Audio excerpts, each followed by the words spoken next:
Bwana, habari kubwa ni kwamba GSM anachunguzwa na FIFA. Udhamini wa GSM kwenye vilabu mbalimbali vya ligi kuu unachunguzwa sasa rasmi.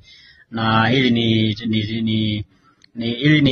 ni barua ambayo imetoka FIFA. Kwa mujibu wa taarifa ambazo nimepata ni kwamba udhamini wa GSM unatakiwa kuchunguzwa kwenye ligi kuu ya Tanzania, na GSM ni kampuni ambayo inafanya kazi na Young Africans ni kampuni ambayo imedhamini Young Africans ama wanaifadhili Young Africans.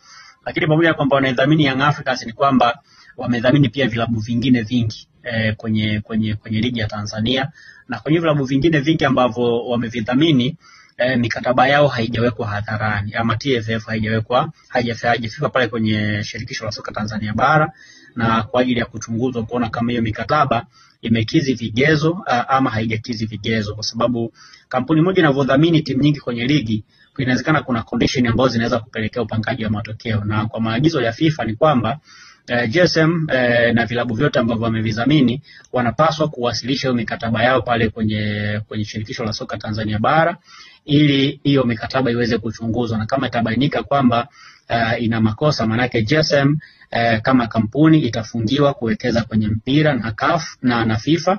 Lakini pia vile vilabu pia vinaweza kukutana na adhabu kali ambayo ikiwemo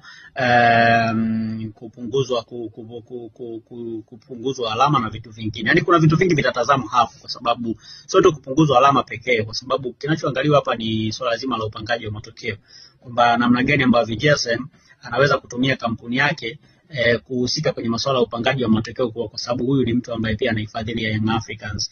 Na inaonekana kwamba kuna timu ambazo zimeenda kushtaki kule kwenye CAF FIFA, na ndio maana FIFA imeamua kuja kuchunguza. FIFA hawaji tu kuchunguza hivi hivi, yani mpaka FIFA inasema udhamini uchunguzwe, manake kuna malalamiko ambayo wameyapokea wao kama shirikisho la soka duniani